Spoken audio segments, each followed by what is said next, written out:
everyone, my name is Christopher Estrella coming at you again with another vlog for IDH 3034 Myth and Ritual in Film. Today we'll be doing vlog number 5, discussing Miyazaki's films. Miyazaki's films are from Studio Ghibli. These films are classics. They are considered some of the best animated films to come out of Japan ever. They have made a ton of money. They portray Japanese tradition. Their animation style is just gorgeous. And to me, they're some of the best films that I've ever seen when they come to animated films. Now, the film I'm going to be discussing today for our course is going to be Princess Mononoke. As we all know, Princess Mononoke deals with the gods portrayed in nature and the struggle they have with humans, and basically, the whole movie is one of the more structured ones, easier plotline to follow for people that are newbies to Studio Ghibli films. It's basically the people don't want the spirits and the spirits don't want the people and basically it's all has to do with forest spirits and how they're trying to basically eliminate each other. In the end, there's a huge showdown, and a lot of things are portrayed in this film that can be analyzed in different ways depending on where you take it. But for most people and on most different blogs that I went and did some research on after the film, a lot of people say that it's almost like a death of a culture. It's almost like you're taking this piece, this tradition, this portraying of traditional spirits, of respect, of honor for nature, and they're just trying to get rid of it and just start an industrial, more, not sacred, but a more secular society, focused on production, focused on goods, versus on nature. Now, in the film, there's a lot of elements of Japanese Shintoism. Shintoism is a religion in Japan where, in both Spirited Away and Here They're Portrayed, it's a religion orienting Japan. It served to unite the path of man and gods in nature in the way they're portrayed. Usually, it's more focused on rituals and practices designed to bring people closer and aware to nature. Yet, most of the characters, especially Lady Ibushi, in this movie, has been trying to disconnect that as she tries to actually kill these spirits and disconnect the people from it to be able to create a society that's more focused on producing iron as they live in Iron Town. Now, in the beginning of the movie, there's a boar spirit that's killed because he's possessed by an evil demon, and this kami spirit, kami actually roughly translates in Japanese to nature spirits, which they're seen all throughout the movie. They're portrayed as boars, as wolves, as gorillas. There's these little white things that look like little marshmallows that got melted wrong. And these are all natural spirits. And even the main forest spirit is almost like a deer with these messed up antlers. And he transforms into like this little transparent amoeba blob that's huge. But these are all spirits, and the way that they're portrayed in the movie shows how the Japanese religion and classical myth has correlated animals to being as important as gods. Now, the forest guardian is the one that protects everything, and there's a scene in the movie when Lady Ibushi, using a rifle, beheads him. His name was Kodamas, and she beheads him. And basically when she does that, everything goes black. And again, the portrayal of colors, the way I talked about in Star Wars, the colors red and black are bad. Basically, well, depending on what we're talking about.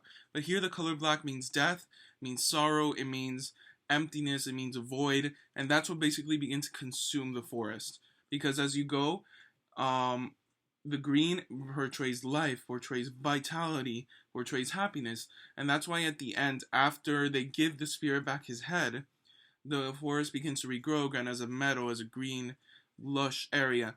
And even Ashitaka, which is the main character of the movie, discusses with Princess Mononoke that things won't be the same. But it doesn't mean a bad thing. They've learned their lesson.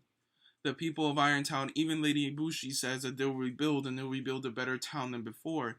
Which kind of shows as a moral lesson in the movie, people have to be able to connect that you can't have one thing or the other. You can't have a completely industrialized, focus on production, not caring about the environment, because the environment is what produces.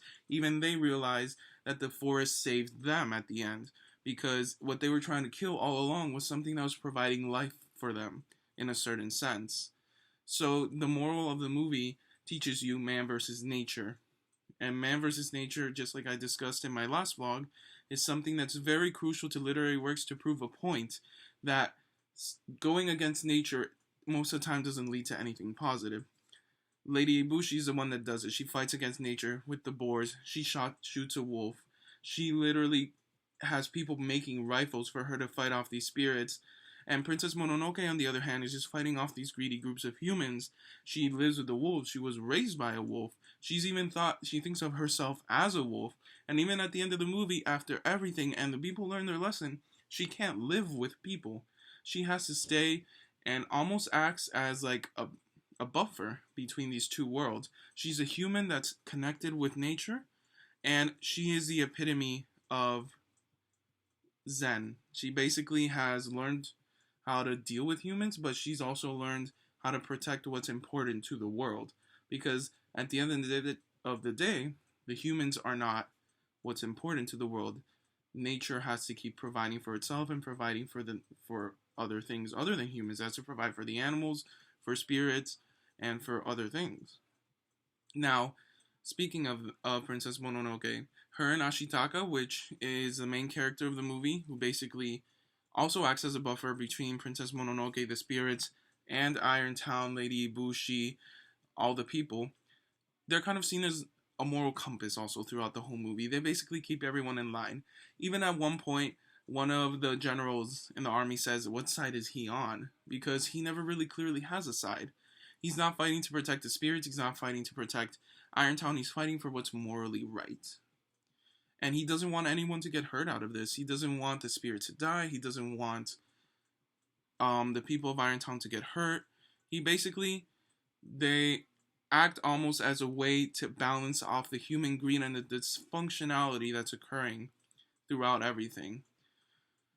He basically comes to realize that only through peace will humans and nature be able to live together, which is the ultimate goal.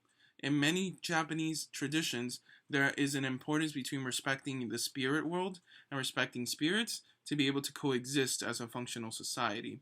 It's a very important aspect of Shintoism, also of Buddhism.